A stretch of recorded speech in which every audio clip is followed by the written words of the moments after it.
view gani unaonanga life yako? Well, for me, it's all about patterns. For this segment, it was all green.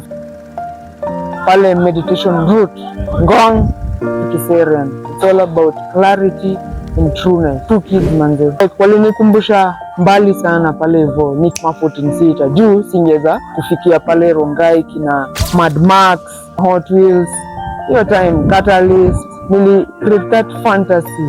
It came down to ni incitement gani tunapea adogo wetu. Ina depends sana sisi venye tuna handle hizi maneno na mabantas. Tukionyesha it's all about violence, hivyo ndo itakuwa. We are the trendsetters.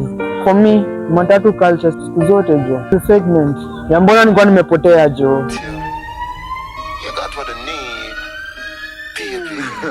But Brandon, mangumi lazima ukule buda.